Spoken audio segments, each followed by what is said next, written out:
Hello, everyone. Thank you for joining today. Um, Today, we're going to be focusing on the 2025 Maternal Health Promotion Institute that's hosted by the National Indian Health Board. This will be recorded. So, as you join, I know we're starting right on the hour, but please feel free to introduce yourself in the chat. Closed captioning should be accessible. Um, my lovely friend, coworker, Lacey Wind, will be checking the chat in case anybody needs anything. And today's slides and the recording and additional resources will be available and shared via email directly from me after today's session. So we're going to have a brief welcome and introduction to NIHB, a couple of maternal child health updates, and then we're going to hear from Tess Abrahamson-Richards with a Q&A. So let's kick it off.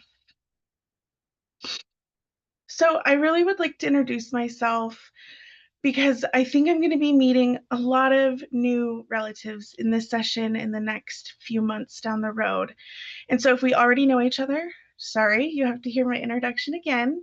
But my name is Chelsea Bellin, and I use she, her pronouns. I'm an enrolled member of the Yankton Sioux tribe with very close ties to Marty, South Dakota. And I was born and raised in the Sampoil Valley on the Colville Reservation in Washington State. I currently live on the homelands of the Salish, Kootenai, and Kalispel peoples in Missoula, Montana. At my role at NIHB, I am the Tribal Public Health Programs Manager. I joined NIHB this summer, and I feel really honored to help guide our maternal health and child health and our behavioral health work. I believe that I'm going to continuously learn from each tribal community so that this work moves forward with care and respect. As you can see, there's some cute kiddos on this screen. This work is deeply personal to me. Those are my three daughters on the screen, and I come from experience around maternal health where each pregnancy and postpartum experience brought its own challenges, growth, and teachings. My journey into motherhood led me to a space where I felt deeply called to support and learn alongside families who are navigating perinatal health troubles, but also mood disorders as well, but also finding the strength within those realms. I deeply believe that birth is ceremony, and in my free time, very limited free time, I serve families in Western Montana as an Indigenous postpartum birth worker. I really look forward to connecting with all of you today or after today's session, and I'm really grateful for the opportunity to support tribal nations and our people across Indian country. So I'd like for us to start in a good way today. I would like, as you are putting in your information in the chat, please keep it going. I want to hear from all of you about something that has inspired you lately. And also, please share where you're joining. What traditional territories are you joining from? Whose land do you reside on? I think it's so fun to kind of see the different nations and the different areas that are represented in these spaces. So use the chat, take some time to read about all of the good and inspirational things happening in our world. We're really in trying times, things feel heavy, and it's really important that we hold on to the good that we experience and the good that we see around us. So share. When Tess takes over, I'm going to go through and read all of the positives. So for those who are joining us for your first time, a little background on the National Indian Health Board. NIHB is a 501c3 charitable organization established by the tribes in 1972 to advocate for the unified voices of over 574 federally recognized American Indian and Alaska Native tribes. The board of directors includes tribal health leaders from each IHS service area that's elected to be the area's representative. You can see the map on this screen. as well. NIHB's mission seeks to reinforce tribal sovereignty, strengthen tribal health systems, and secure resources. The goal is to build capacity to achieve the highest level of health and well-being. The Tribal Public Health Program's vision centers on working together to empower sovereign tribal nations, to improve equity, policy, and public health systems that build thriving Native communities right now and for the next 7 generations.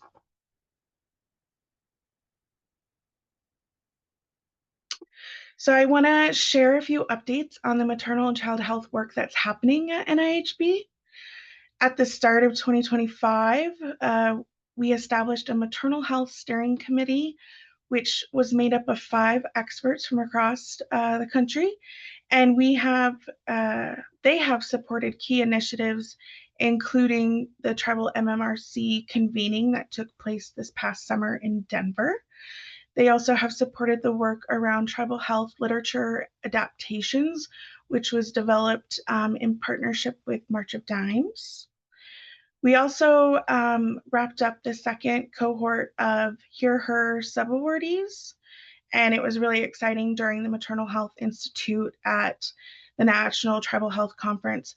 5 of those tribal partners from across the 2 cohorts shared how they adapted and utilized the CDC's Hear Her campaign in ways that honor and reflect their own communities while raising the awareness around urgent maternal health warning signs.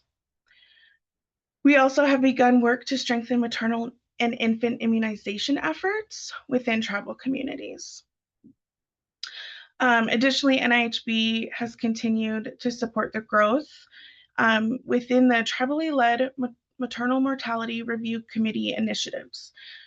2 major convenings helped move this work forward, one of those being the Strong Beginnings convening in Denver over the summer, which brought together 60 experts, birth workers, and partners to really map the tribal MMRC landscape of where we're at. And then additionally, we had the Maternal Health Institute that I mentioned just last month. It feels like a lifetime ago, but it was just last month. And we created space for continued dialogue and collaboration around tribal leadership in maternal mortality review efforts. I want to share this beautiful graphic with you.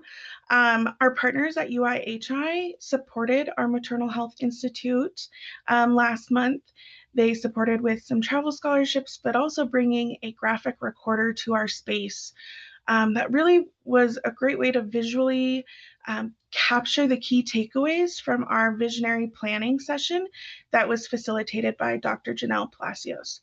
This will also be included in the documents that I send out, so you guys can take a look at that in more detail. But this image really reflects our collective work, identifying what's safe and inclusive when it comes to maternal mortality reviews and what they could look like, honoring the protocols and the protections our families deserve, and also identifying the action and the change that is needed to ensure that this work really does move forward in a good way. So, what's happening in this next year in 2026? Believe it or not, we're so close to the new year. All of the work that I briefly highlighted is work that sets us up for what is ahead. And we're really excited to share that in December, we will launch through the Tribal Public Health Programs a webinar series, a 12-month webinar series that when registration opens, you all will receive that invitation. But there will be various topics that we go through, a topic each month with speakers, and it's going to be a beautiful way to re-engage and continue a lot of the initiatives that are moving forward at NIHB and across Indian country. We are also expanding maternal and child health resources on the NIHB website, so communities have timely access to literature, tools, and stories that strengthen our shared efforts. So I'll be working on that in the next few months. One initiative that I'm really excited about is the new Maternal and Infant Advisory Committee. Applications will open in November. Since you all registered to attend this, you will receive that notice to look at it and see if that is something you're interested in.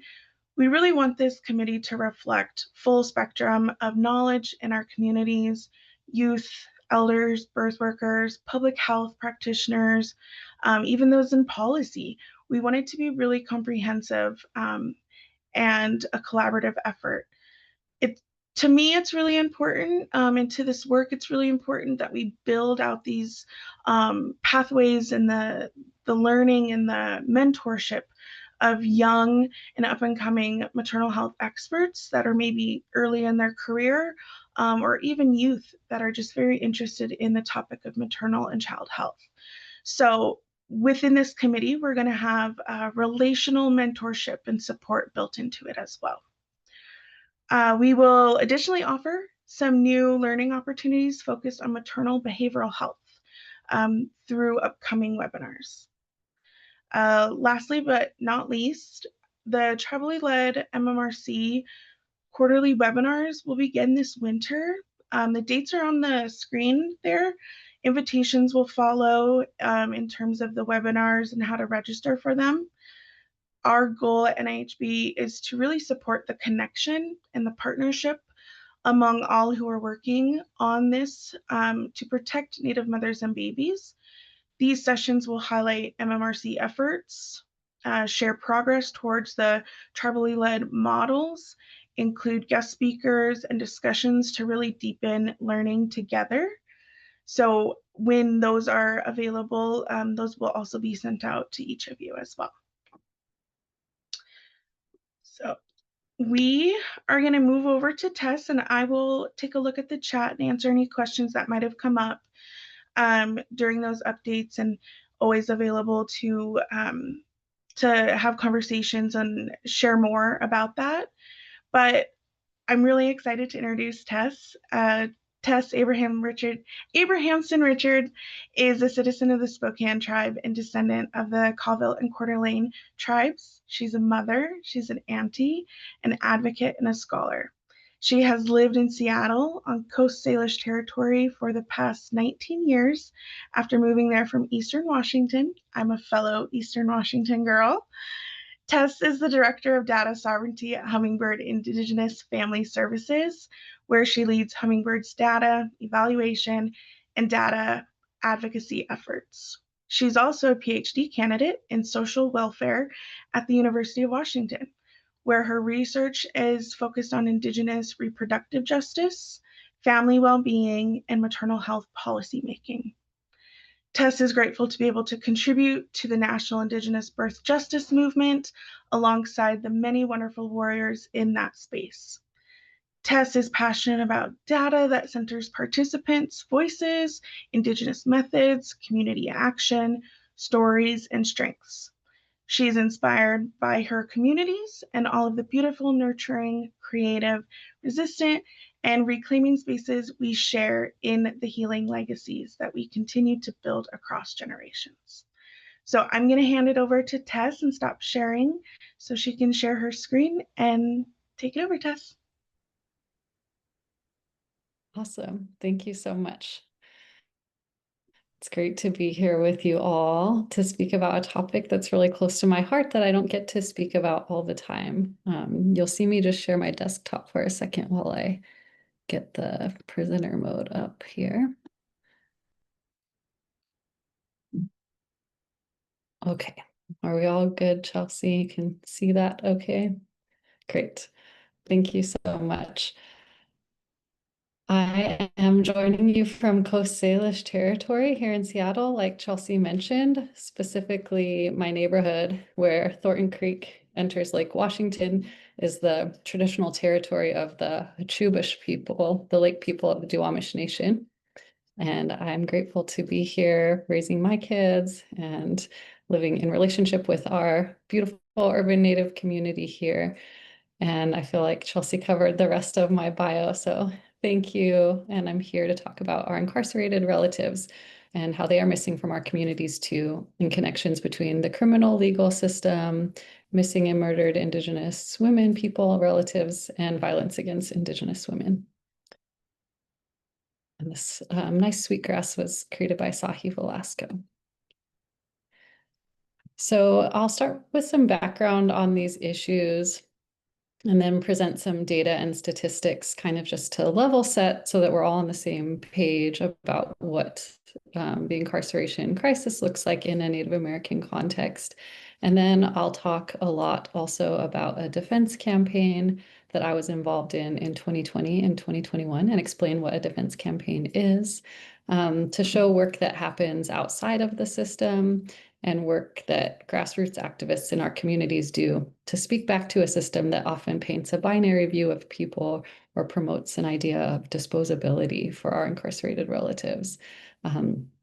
I use the word people who are incarcerated a lot in this talk. There's a lot of discussion around like the right terminology that we can use to honor people who are going through experiences related to the criminal legal system and not labeling people as prisoners and things like that. So I try my best there and always open to more discussion about the best way we can talk about our relatives. And my goal ultimately for this talk is for us all to think about what we can do to support people who are facing incarceration and navigating that experience before, during, and after incarceration, especially those who are trying to parent during that process.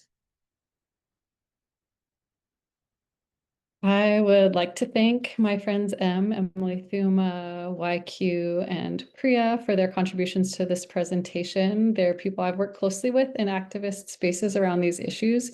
We presented together recently in June, and I used a couple of slides from that talk.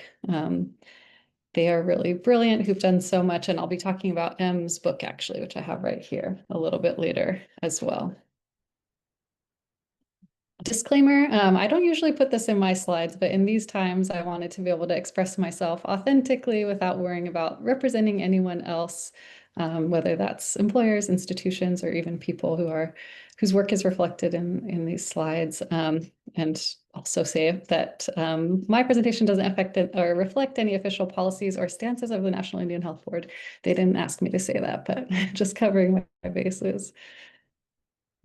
And I wanted to also start by saying how I come to this work as a relative, an advocate, a researcher and data nerd, and someone who's very committed to Native women's, mothers, and family issues, because incarceration touches all of those things, and all of those things are part of what I'll present, whether it's data, advocacy, within systems work and beyond systems work.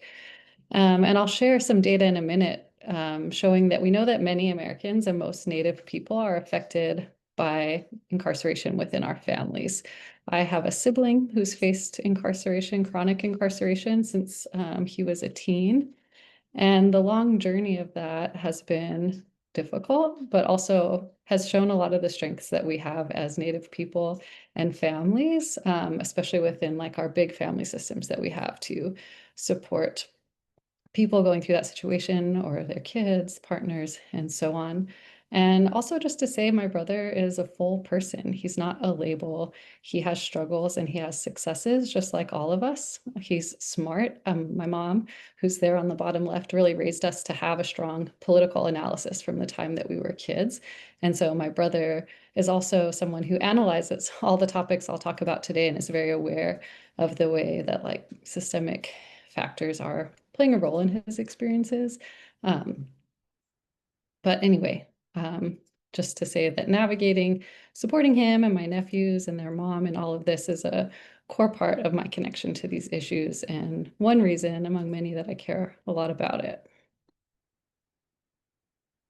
So I'm sure you've heard many times that the US has an incarceration crisis, especially when compared to similar countries. And this is driven primarily by the fact that we imprison people for a broader range of offenses than many other countries do, and we intend to impose longer sentences than other countries, which leads to people being in the system for longer times and therefore larger numbers of people in the system.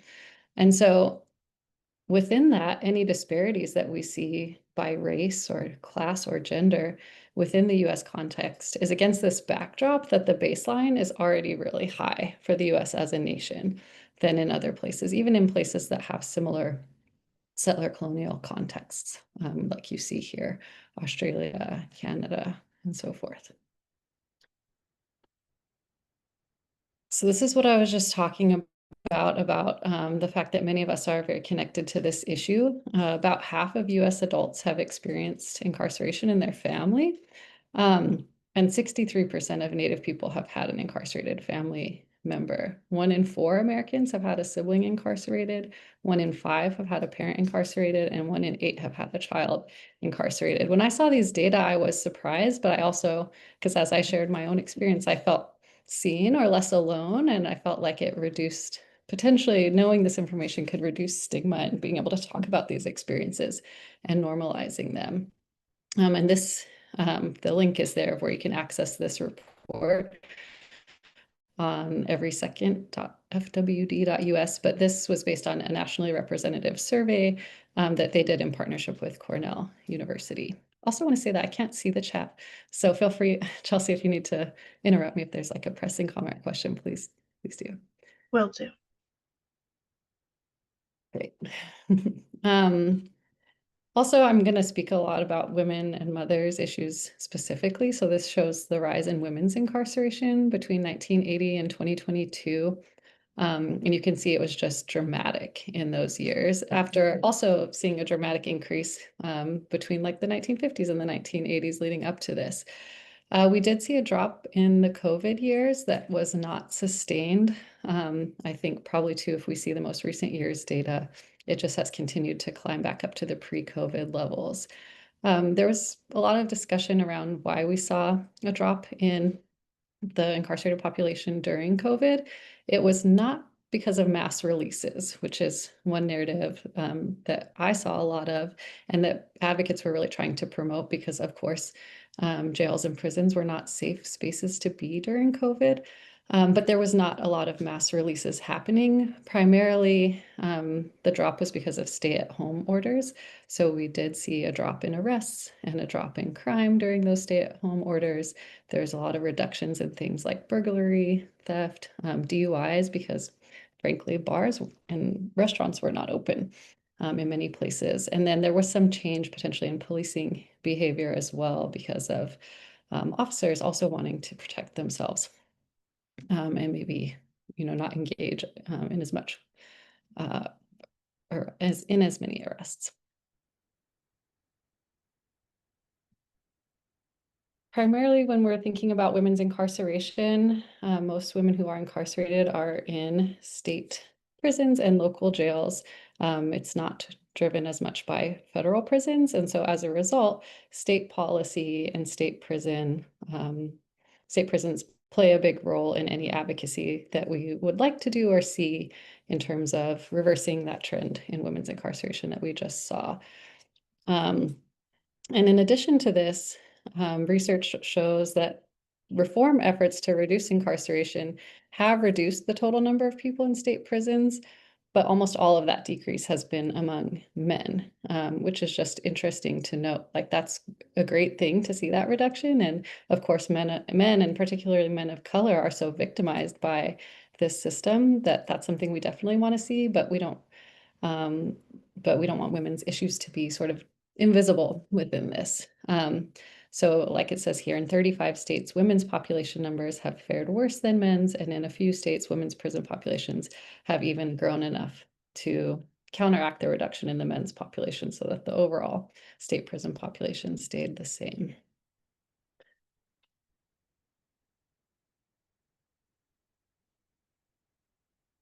And this is the topic of this talk, the intersections between these 3 issues shown in the blue circles. And it's really, for me, connecting these issues, thinking about who's at the highest risk of experiencing violent victimization of any kind. The numbers vary. There's been a lot of research about connections between experiences of violence and incarceration. But even though it varies, it's extraordinarily high across every study, that at least 3/4, but up to 95% of incarcerated women are survivors of domestic and or sexual violence. And people call this the abuse to prison pipeline. And then we also know that people, especially women, but actually, I should just say people who are incarcerated are at elevated risk of experiencing violence while in jail or prison, which perpetuates this cycle of violence. I'm not aware of any US research directly looking at connections between issues of missing and murdered relatives and incarceration in our communities. That's not to say there hasn't been any, but I haven't seen any. But in Canada, there has been. And there's a quote I pulled out here from a report from the National Women's Association of Canada, where they said that their national inquiry and research scoping paper on the National Action Plan identified a significant link between the over-incarceration and criminalization of Indigenous women and gender minorities, and that the issue of missing and murdered Indigenous women is both a contributing factor to and a product of incarceration. And so I can link that report in the follow-up, but it makes a lot of sense that there's cycling happening between those issues, and that being in an incarcerated setting is putting people, and especially women and gender minorities, at increased risk of going missing or of lethal violence. So also within that, I'm thinking about how structural and interpersonal violence intersect, especially in the lives of Indigenous women. I don't really ever like presenting just like a bunch of negative statistics, because it can sort of flatten these issues in our real life stories and paint this like deficits-based portrait of our lives that doesn't always do justice to the strengths and resistance. But we are going to talk a lot about that resistance today, or the organizing work that's done to counteract these things. And it is important to recognize that these patterns that have been going on throughout the colonial period are continuing. That we see that 4 in 5 Native women experience violence in their lifetimes, and that we don't see a lot of change in that statistic over the years. Data on missing relatives also faces a lot of issues and gaps. And the Urban Indian Health Institute has a good report showing that among those cases reported in 2016 that are shown here, so nearly 6,000 cases of missing and murdered Indigenous women and girls, that very few of those actually appear in like Department of Justice databases, which of course affects like resource allocation to address those cases and the ways in which they're followed up on. But nevertheless, like even in light of data gaps, these are big numbers. And then we're also seeing elevated rates of sexual assault than the national average. And there are not as many data on sex trafficking, but what we do know is really troubling, because as it says here, more than half of trafficked youth are coming directly from the foster system. And Luana Ross, who I'll mention in a minute, she just posted an article that, on her Facebook page if you want to check it out. But you can also search it directly on the New York Times, but she posted the gift link if you don't have a subscription, showing the experiences of trafficked youth. That's really hard to read and really important to read. But yeah, we just don't know a lot about those, the actual numbers. I keep seeing people, or when I was researching this, I kept seeing people citing a report from the National Congress of American Indians saying that an average of 40% of women who were involved in sex trafficking, women and girls, identified as American Indian and Alaska Native, which is a huge number. When I looked more closely at that report, they were citing a survey snapshot of 4 cities in North America, 2 here in the US and 2 in Canada. So it's actually a county in Minnesota, Hennepin County and Anchorage, Alaska, and then Winnipeg and Manitoba in Canada. And so that's still really important to know. And it gives us an idea of what we might see elsewhere, that, yeah, if 40% of all victims of sex trafficking in those cities were Native, then that means that we're probably seeing high rates everywhere, but we also know that demographically those cities are unique compared to other US cities. So we don't actually have a solid number. We just know that it's high, that it affects underage girls a lot as well.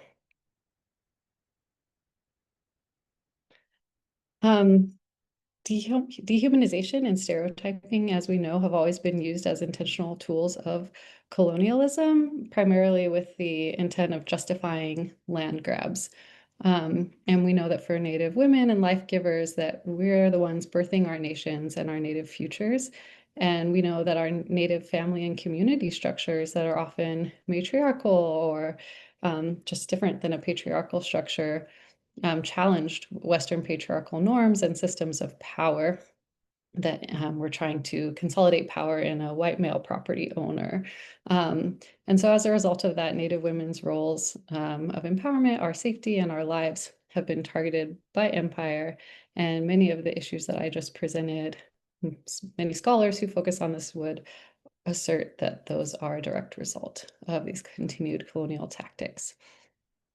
And incarceration is one tool of many in the colonial control of Indigenous and Black Americans. And so I pulled out this quote from a report, which you can access at safetyandjusticechallenge.org on the over-incarceration of Native Americans. They say here, Native people have a long history of forced confinement resulting from government policies. Forms of confinement included removal and relocation from home territories, internment in forts and on reservations, forced placement of children in boarding schools and orphanages, commitments to insane asylums, mental hospitals, and incarceration in jails and prisons. It is no surprise that the effects of these practices continue to reverberate in the lives of Native people today, contributing to disproportionate incarceration rates and systemic inequities. Those disparities have too often been attributed to moral characteristics of Native people rather than the incongruence between Western and Indigenous ideologies and worldviews, inherent systemic racism, and a legacy of ongoing violence toward Native people. So I think making that connection is important. And I wanted to call out, as I mentioned, Dr. Luana Ross's work, because her book, Inventing the Savage, really is the foundational seminal text in this area that really, really dives deeply into those historical connections and starting at the beginning. Like, when did she focuses on Montana specifically in this book, but when did we see the first prisons in Montana? When did we see the first incarcerated woman in Montana? And where did it go from there, especially in the lives of Native women? And so this book's been around for many years. It's a good one. I have it here and would recommend it. But she traces the histories of high incarceration rates among our people. And then she really focuses on the real life stories of Native women who are caught up in jail and prison systems, and intersectional risk factors they faced related to poverty, being Native, and especially the connection between their experiences of violence before they became incarcerated that led into that. And she also touches on mothers' experiences. I was looking at this before I got on here today, and show where she was looking at the Women's Correctional Center in Montana and talked about that most of the mothers there were living with their children prior to incarceration and identified their primary concern in prison as being separated from their children. So just want to honor this because none of what I'm saying is new or hasn't been talked about before. And yeah, again, would just recommend this book if you're interested in this issue.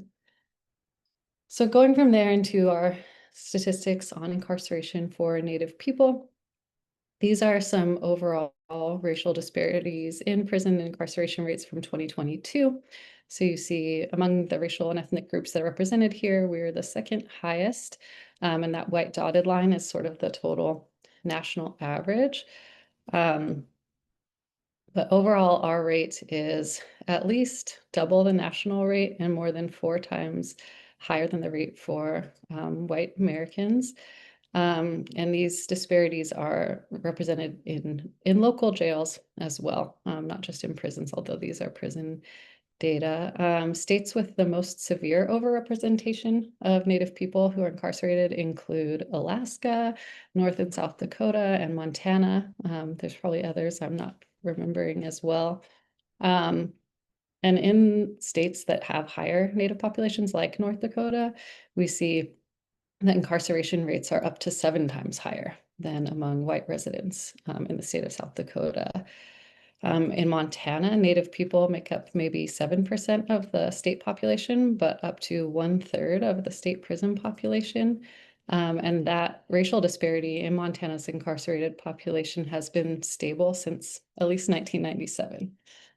So again, we're just not seeing a lot of change in any of this. And I mentioned North Dakota, Montana, South Dakota. Native people are also about 8.5% of the population, but make up 60% of defendants in federal criminal courts. And that's what we know. Again, I keep saying this about everything I've been presenting, but there's huge data injustices and data gaps in these areas. It says here on the slide, that single race categorization, as with many issues, makes it hard to know what's actually happening in the criminal and legal system. So in this chart, it shows the number of Native people in jails depending on how you're counting us. If you only count non-Hispanic AIN people, that's the shortest bar. In the middle is if you include Hispanic AIN people who don't report any other race. And then on the right is if you also include non-Hispanic mixed race, American Indian, Alaskan Native people. And so as with every data issue we face in our communities, just however people are choosing to count us to categorize what Native race is, we see something different. And then it's also just hard, as it says here at the bottom of the slide, to get accurate jail counts because people are cycling in and out of that system at really high rates. We also have a fragmented prison and jail system as a nation. There's private prisons, there's federal prisons, state prisons, local jails, and they're not all using a uniform way of collecting data. They're not necessarily sharing data with each other or with the people who are interested in aggregating these data to generate the types of graphs that I've been showing. So yes, it's an area with a lot of need for improvement that I would like to see. But even with these data limitations, for Native women, we see that we are incarcerated at higher rates than any other racial or ethnic group. And as I put this graph in here, I was thinking, like, how often do we even ever hear this statistic? I never hear this statistic. And so I'm glad that NIHB is wanting to raise awareness about it because we know that it's so connected to health and well-being for people who are dealing with incarceration and for their whole family. People with incarcerated family member research has shown that just having a family member who's incarcerated increases your risk of depression, hypertension, and diabetes, let alone the really serious outcomes that we see for people who are in prisons and jails for their own health.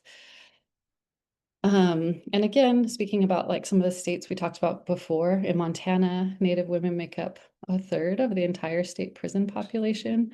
We've seen that tribal jail populations have grown rapidly and significantly over the years, that investments in tribal law enforcement initiatives just have also had the probably unintended consequence, hopefully unintended, of increasing the population of people who are incarcerated in tribal settings and therefore incarcerated anywhere.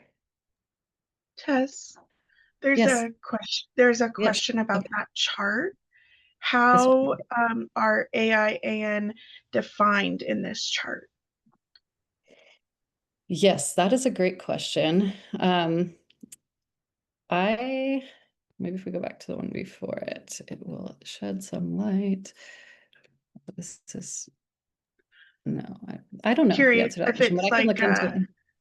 curious if it's a non-Hispanic single race standalone. I think it is single race, but I'm not 100% sure, so I will follow up on that.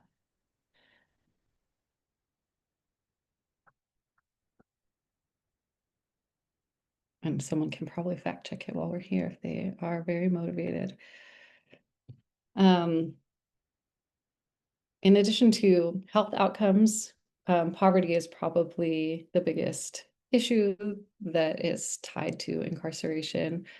There's many financial factors that affect people who are incarcerated. People who are struggling financially are at higher risk of becoming incarcerated. Then once you're in the system, it's hugely expensive with our money bail system, court and legal fees. When you're in jail or prison, the for-profit system of communications, calls, video calls, texts, commissary costs, the unpaid or underpaid prison labor industry, and then challenges that people face re-entering the labor force post-incarceration. And the cumulative national criminal legal debt in the US was over $50 billion in 2011 in terms of what individuals owed related to all of those things. And there's some more information here. In 2014, the median annual income was less than $20,000 prior to incarceration for those who became incarcerated. And researchers have found connections between high incarceration rates among men of color and policies that criminalize homelessness, mental illness, and drug or alcohol problems. So basically, in jurisdictions where they've passed more punitive policies around those issues like homelessness and mental health, we see really elevated rates of incarceration among men of color, and probably women too. That research just hasn't been done. And we know that all of those are areas that are deeply connected to historical trauma, intergenerational trauma, and childhood trauma. There have been some wins in this area. This is an area that advocates focus on a lot. So Illinois, I think in 2023, became the first state to eliminate cash bail. California now has, within the last year or two, instituted that every inmate has the right to free calls from jail. And at the federal level, the FCC capped the rates for phone and video calls because that industry, especially like JPay, JPAL, was just like ballooning with profits around video calling. There's been a lot of research on families with fathers who are incarcerated facing financial hardship as a result, which makes a lot of logical sense. I think we would know that even without research. There hasn't been as much on the effects of mothers who are incarcerated, but we know that this would naturally cause financial strain for families where the mother was working, and especially in single parent households. There's kind of a complicated relationship from a research standpoint between parental incarceration and foster placement. It's hard to tell like which one always precedes the other, but they're very related risks. And again, this is kind of like within the constellation of things that people are experiencing when it comes to financial hardship, trauma, and so forth that leads to entanglement with many of these systems. There is another report. A lot of this is focused on Montana. I can't help but, I mean, part of it's because of the disparities there, but I can't help but think that Luana's influence has also led to interest and investment in research there. But there's been some specific research in Montana done by the ACLU around poverty effects there. Here it says, we found that meeting supervision conditions is almost impossible for Indigenous people in Montana, given the lack of basic services on and near tribal lands and discrimination Indigenous people face from police, probation officers, and in accessing state services. Probation and parole, rather than helping people avoid incarceration and productively return to their communities, has become a trap for many Indigenous people. For people living on the edge of poverty and trying to rebuild their lives, the costs and logistics of community supervision can be crippling. In Montana, home to 13 federally recognized tribes on 7 reservations with few services on site, Indigenous people may have to travel 60 miles to check in with their probation officer or take a necessary class, all at their own expense, which is basically impossible. And then they have a quote in there too from a gentleman they talked to who just talked about like even the stress of that, making it hard to make all of this happen. And so definitely see this report for more information on how this affects tribal communities. So now turning to motherhood and incarceration, thinking about what that means, we're thinking about mothers who are themselves in jail or prison, mothers navigating pregnancy and childbirth while they're inside, mothering someone who is incarcerated or mothering for someone who's incarcerated, whether that's your partner or another family member. But in any case, there are many ways that mothers and motherhood are deeply affected by incarceration. About 60%, I think it's 58 to 60% of women in US prisons are mothers, and 80% of women who are in jails. Pregnancy and birth inside of a correctional facility is very, very difficult. There's many horror stories, I guess I would say, out there and really limited resources. And I know that NIHB initially was interested as a part of this week's series in looking at prison doula work, which I haven't personally been involved with, but there is definitely so much potential within that space, whether it's through doulas and other supports, just to better support women who are navigating that, especially in connection with other programming and cultural programming for Indigenous women. I included here the story of Andrea Highbear. She was a Cheyenne River Sioux tribal citizen and was the first woman who was incarcerated in a federal prison setting who died of COVID. And that was 4 weeks after she gave birth via C-section while she was on a ventilator. She was 30 years old. She was a mother of 6.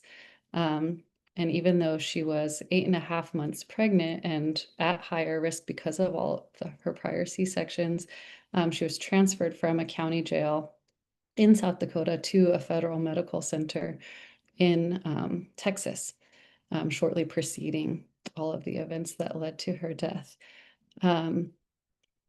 And her grandmother, who's shown there, wrote an op-ed in the Washington Post about this experience, where she said, "My granddaughter died in the custody of the Federal Bureau of Prisons.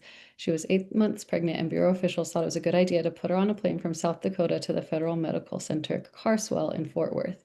She got very sick, went on a ventilator, had the baby prematurely, and died of COVID-19. In prisons and jails right now are granddaughters, daughters, mothers, and some of them are pregnant, and some of them will die like Andrea. And their families are in the dark. And what can we do about it?"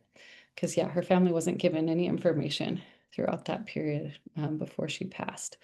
So again, just want to honor the stories of our relatives and what happened, and also the advocacy that our families are always doing to bring light to this, even under really painful circumstances. Her family highlighted the fact that she had had a sister-in-law who had also died in jail previously, and the fact that Andrea herself was incarcerated for a very low level drug offense, which was like maintaining a drug-involved premises. And so why was it even necessary for her to be there while she was 8 months pregnant? Especially, as I mentioned, people were pushing for reform efforts in the pandemic context specifically to avoid things like this. It's also connected to these jurisdictional issues in tribal communities. This is from the same report I mentioned earlier, that's on safetyandjusticechallenge.org. It was a collaboration with the MacArthur Foundation, and that's the title of it there in orange, Over-Incarceration of Native Americans. But I thought this table was a really useful resource. I think many of us have always heard about the jurisdictional challenges around sentencing in tribal communities. And this just shows like how complex it really is, like who committed the crime in question, who was the victim, what was the crime, where did it happen? And then the last column shows like, then what is the jurisdiction? And this is still a slight oversimplification because there are some state level policies that affect this as well. But we know like in Indian country, many of like felony offenses, more serious crimes are handled by federal prosecutors, courts, and prisons, when they wouldn't be handled at the federal level if they were happening off reservation. And as a result, Native people are disproportionately represented in federal prison populations. And so also any law that affects federal prisoners has a disproportionate effect on Native people in particular. It's also not unusual to have multiple law enforcement agencies patrolling tribal lands, and a single incident can then also be charged in more than one jurisdiction more often as a result. And all of this is covered in the same report. We also see like harsher sentencing of Native people, not just because we're in certain jurisdictions, but just in general. And we see that mandatory minimums, again, speaking to like any federal policies are going to affect us more, mandatory minimums are a big part of that. So mandatory minimum federal sentencing requirements due to over-policing, historical trauma, and so on, as well as jurisdictional issues. But again, I always like to highlight some wins. Here in Washington State, we had some recent legislative changes to try to improve cooperation between tribal law enforcement and tribal state enforcement, especially addressing not so much addressing over criminalization of Native people on tribal lands, but more so addressing tribes' ability to have more jurisdiction over non-tribal members committing crimes on tribal lands. And so now our state law authorizes law enforcement to enforce tribal warrants, so non-tribal officers to enforce tribal warrants and transport individuals back to tribal lands for prosecution, which again can potentially have a positive impact around people who are victimizing Native women and girls, or doing things like dealing drugs on tribal reservations where they think that they will be able to get away with it more easily. Okay, so I'm paused. Chelsea, is there anything I should address before I pivot? We've got a couple questions, but they Great. also can be asked at the end if you want to continue. Okay, yeah, I can keep going and then, yeah, make sure I leave time for questions. Great. Take a breath, take a drink of water. Okay. So I want to talk about this work that I've been involved in with criminalized survivors and grassroots defense campaigns. Because like I said in the beginning, I really care about this intersection between like the within systems work and the beyond systems work. So like sentencing reform and things like that is hugely important. But a lot of the work in our communities takes place outside of official systems, like the work that we do to keep our relatives out of the system, to provide social support. And connections to resources to drive someone to a probation-related hearing or appointment they need to make it to stay out of the system. It's definitely a both. We need both, not an either or, and the two can work together really meaningfully.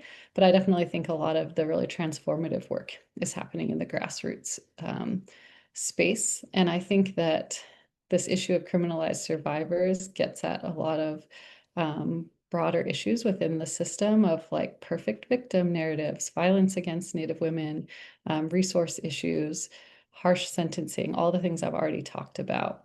And within this really heavy topic, I think defense campaigns are a way to channel some of that energy in a more uplifting way, to take our power back, to uplift the value of our relatives who are facing unjust punishment, and to show the beauty of coming together for those who society might be casting aside and asking us to forget about.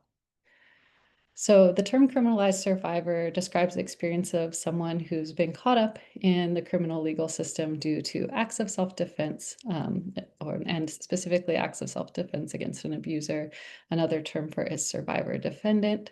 And again, it's one component of this broader abuse to prison pipeline. And it disproportionately affects women and women of color because of higher rates of violent victimization. Marissa Alexander, her case was getting a lot of attention as a case of a criminalized survivor because she was in Jacksonville, Florida, and it was shortly after George Zimmerman murdered Trayvon Martin and was able to use the stand your ground defense. So it was in the same state with that same law. But she was prosecuted and threatened with 60 years in prison for defending her life from her abusive husband. And she actually only fired a warning shot into the ceiling. Nobody was injured or killed when she did that. She served in the end a sentence of 3 years in prison and 2 years in house detention, and was eventually released in 2017. But her case kind of became a rallying cry in a way that this broader issue, got a lot of attention in more recent years. And then this collective of organizers who had worked on her campaign, as well as some other campaigns, started this organization called Survived and Punished. And so that website, survivedandpunished.org, has a lot of resources about this issue and what organizing efforts have looked like across the nation. They specifically have 3 affiliate collective activist organizations in California, New York, and Chicago. And then some other terms I wanted to define. Participatory defense is a practice of building collective agency and power with and for people facing criminal court cases. And a participatory defense campaign is a collective organizing effort to pressure prosecutors or other targets, like a judge, on a given case to drop the charges against someone. And so those are terms I'll be using that I just wanted to define for you all. And so this is Joan Little. I'll go to the next slide.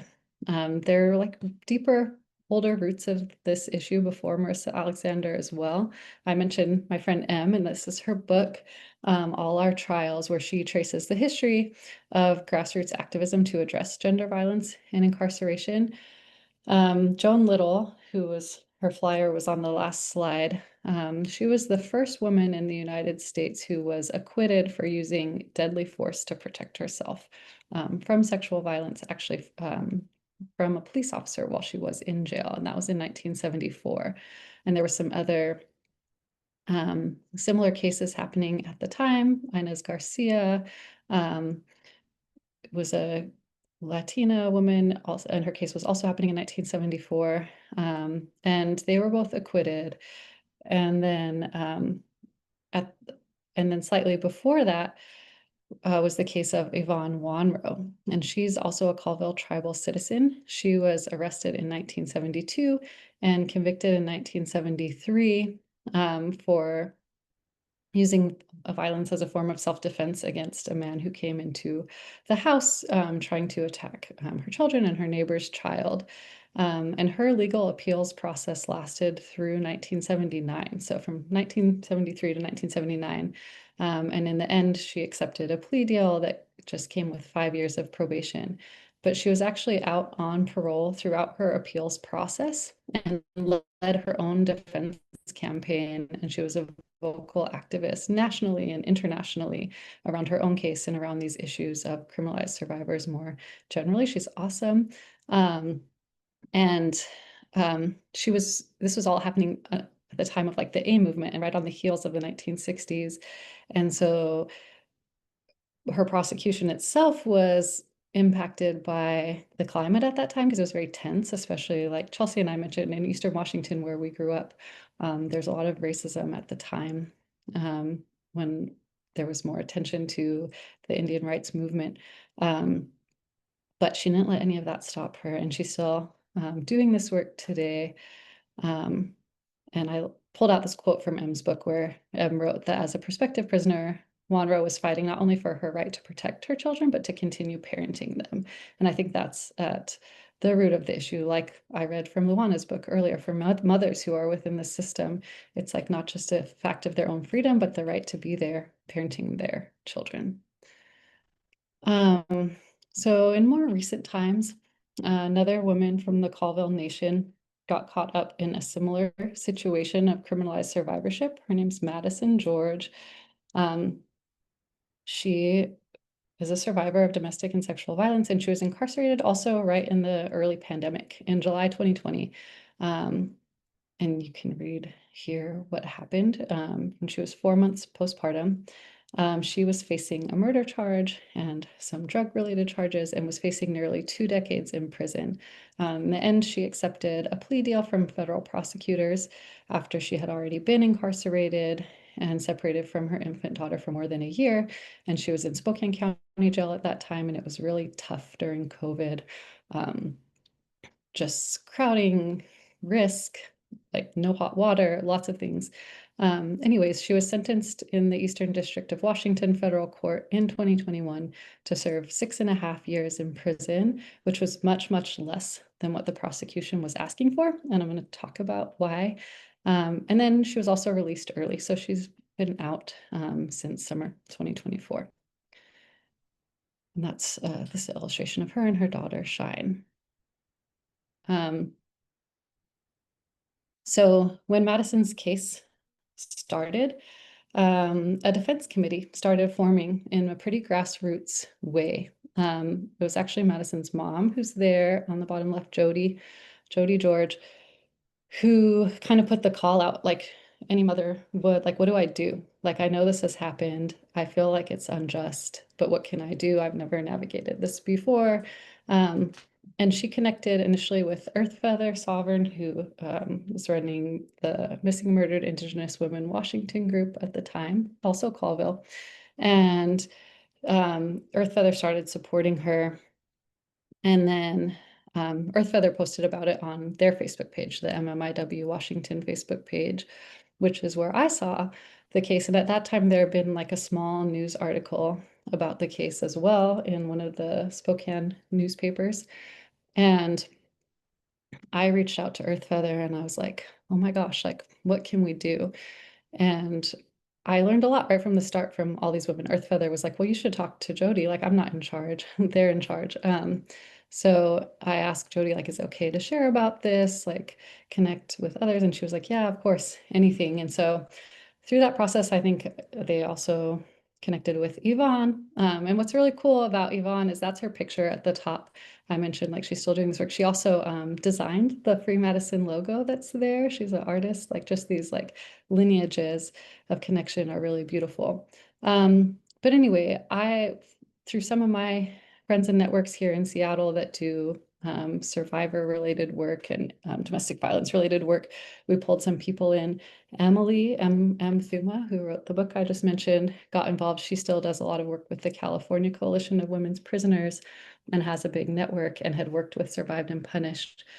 So this group started coming together to meet and come up with an organizing strategy to support Madison and Jody in navigating this process.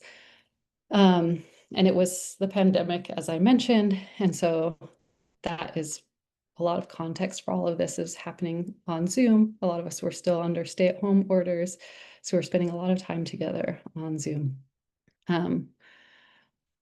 First, we wanted to work on the narrative side of the campaign, so connecting Native liberation with anti-carceral organizers and anti-violence struggles. And we hosted some events, again, virtually. We had the webinar about connecting MMIW issues with this campaign. Because one thing we were trying to say is like in this case, based on what the prosecutors were saying Madison should have done in this situation is like she would have had no other choice than to just die, just to be murdered rather than to what she did, which is take the gun from her aggressor and ultimately kill him. And so, you know, and they came at her very aggressively about her own history with addiction and how that was related to the case. And so we were really dedicated to combating that narrative and to poking holes in it and talking about its connection to this bigger issue, because who is it who's going missing in our communities? Who is at highest risk of violence? It's not it is people who are struggling in other ways and are more prone to victimization more often than not. We had a virtual press conference, which you can still watch on the freemadison.com website with all of these very smart, brilliant people you see there. I'm checking on my time. Okay, I think I'm okay to go for a little. We put out the call for support. This is an Instagram post where we shared her story, a quote, and I accidentally covered up who this quote is from, but they said, since the beginning of colonization, Native women have faced ongoing assaults that attempt to dismantle our families, communities, and futures. But we have resisted. We continue to resist for our daughters, our nieces, and our future generations. Too many Native women have faced this system of injustice, and nothing changes if we stay silent. Free Madison George. Madison, we stand with you. So we had that, and then we had a call initially to like get organizations to sign on and support, which we ended up getting a lot. And some of them were really mainstream organizations, like we had the YWCA of Washington and the Washington Domestic Violence Coalition. I don't remember what, but WISCADIV and others, a lot of people who signed on. We also used other approaches. We did a big petition. In this screenshot at that time, we had over 5,000 signatures. that we delivered to the US Department of Justice, since this was being prosecuted at the federal level. We were trying to get them to drop the charges. We did fundraising, and we would do these power half hours. These were like virtual things we would do every Monday, or I think it was every Monday at the time. And again, this was a time when people were home and maybe had a little bit more time, but we had really good attendance at these power half hours. And what we'd do is we'd create a Google Doc with action items, and then you could come and we would play music and we would just like go through the list of things, whether that was like send the petition to 10 friends, like text them, or like write an email or call the prosecutors, whatever we were doing at the time. And we were working with Madison's lawyer as well. That was a really important part of this is people like survivor defendants have different experiences with their legal representation. First of all, if they can afford to have private counsel versus a public defender. Second, if that person is open to working with a participatory defense group and has experience with that or trusts it or so on. Anyway, Madison's attorney, Steve Graham, was awesome, and he's since worked on other similar cases. And so he would work with us sort of on the more on the down low, you know, like, because there's certain things he can't do in his role and certain things he can. And we didn't want to undermine any of the work that he was doing. So, but just want to mention that in case you get inspired to do this in the future, it's good to pay attention to all of those things and just to call in resources of people who have a lot of experience with this. You saw pictures from the courthouse rally as well that was happening around one of her like earlier court dates. We issued a lot of press releases. So the attorney for the Eastern District of Washington, the federal prosecutors, they were putting out press releases about the case, which was very interesting to me, being newer to this space. Like they were pretty like not great sometimes, but we wanted to build our own narrative power, like I said. So we put out our own press releases. You can see they are here, like down here, we were talking about like dropping the charges, the rally that was happening. And when we had the press conference, when the sentencing hearing was coming up, because Madison did accept a plea deal in the end as well, and so was facing sentencing. And then when she was sentenced, we had a statement too. And what we used these for was to send out to media outlets, as well as just to speak back to the system that was saying a lot of its own things about the narrative. And this strategy was also pretty successful. These are some of the media pieces that came out about it, where people were really understanding. Journalists were really interested and were understanding what we were saying and the connections between these issues. The one there on the left in the black and white from The Intercept was really interesting. This journalist, or no, it wasn't The Intercept. Sorry, it was a different one that I didn't put here. The Independent maybe or something. I'll have to look.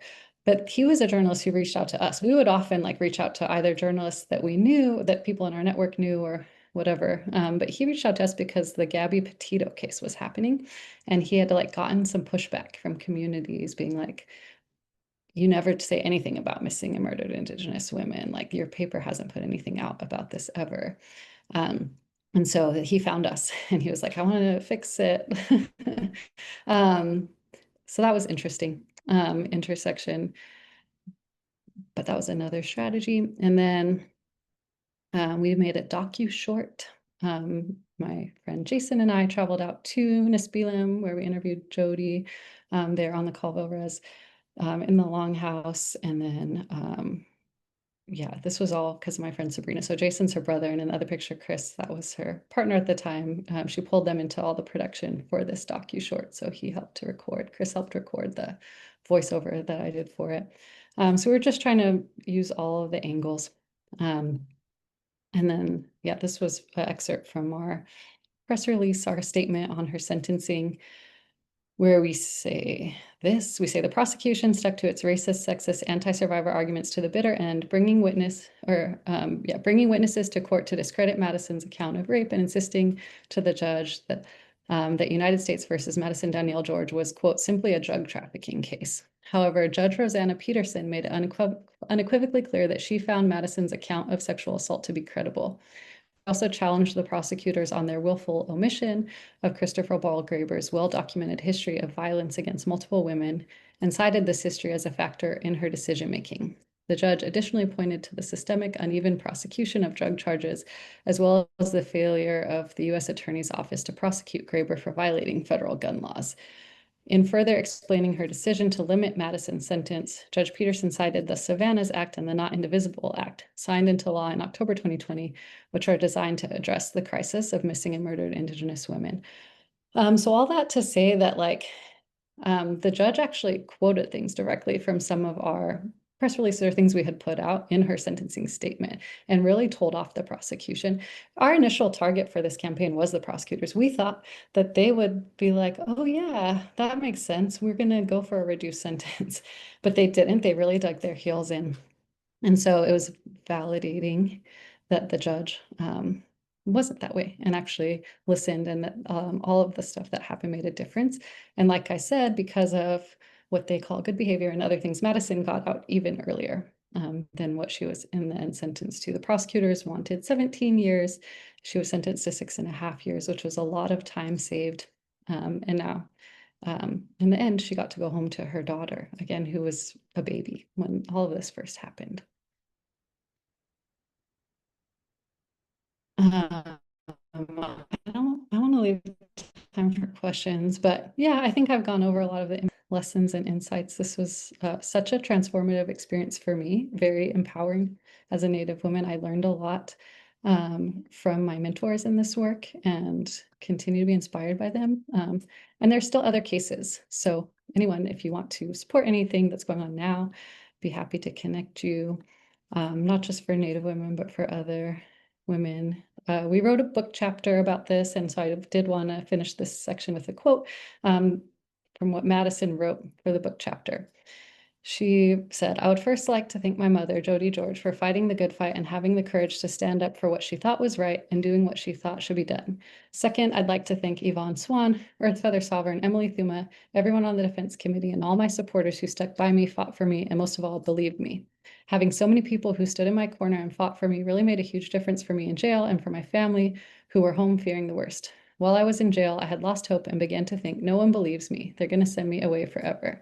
And then I got a visit from my lawyer, and he tells me my mom has been in contact with some people, and they're starting this group, Free Madison, and are fighting to try to get you out. Just the fact that I had anybody who believed me gave me hope back, and it was such a blessing to have a group helping me and my family get through this." Yeah, this is a different quote about like Indigenous women deserve more. And that's like really at the end of the day. We don't deserve to be incarcerated at the highest rates of anybody in this country on our own land, and to be thought of as disposable and to be painted in whatever ways those who are villainizing us are seeking to do so. And I also want to say that this is life and death work. There was another similar case that we were trying to work on more recently, and unfortunately, the young woman passed away from suicide while she was in the Purdy Women's Correctional Facility here in Western Washington. And a few of us, me and Em and YQ and Priya, went to her services that they held at Purdy. And this was from her funeral card. And a lot of the women that she was in there with spoke, and they shared that she had a beautiful singing voice and loved to sing these songs every day while she was there. Um, and I really like this combination of songs. There's like, Jesus loves me, you're my sunshine, and we're not going to take it. So with that, I'll wrap up because it's making me emotional, but limlish. Thank you, Tess. Made me emotional. There's a couple of questions in the chat that I'd like for you to answer, and then I'll close out with a couple, wrap up slides. But the first question is the HARC screening tool integrated in EHRs or health risk assessments for the incarcerated population? I don't think there's any uniform like health delivery screening and so forth happening. Again, it's like a fragmented system, and I think there's better facilities and worse, but across the board, we're not seeing like, I'm not hearing about a lot of like cutting edge things. Okay. The second question is, do you know if jails or prisons are considering including therapy and or traditional practices to help heal Native Americans?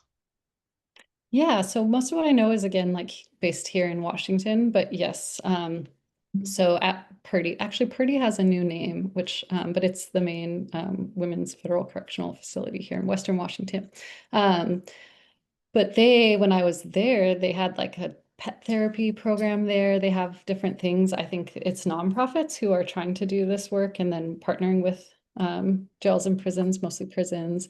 Um, to get in there and serve the people who are there. And I really admire that work.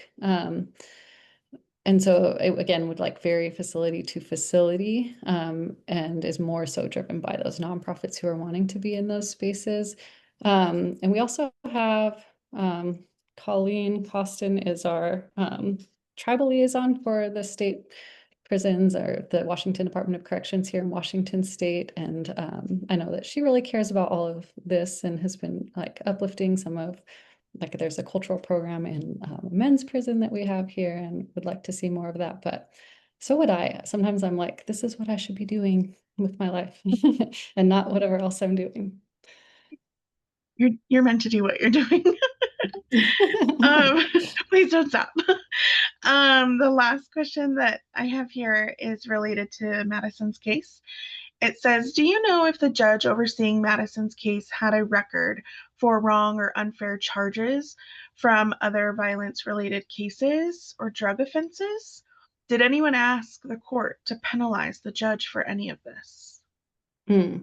Yeah, so I'm assuming maybe this was about the prosecution because the judge was fine, or I mean, as far as judges Mm. are like, but the prosecutor, uh, it, so it's the Eastern District. So the federal system, like there's like the different districts within each state that it's broken up into.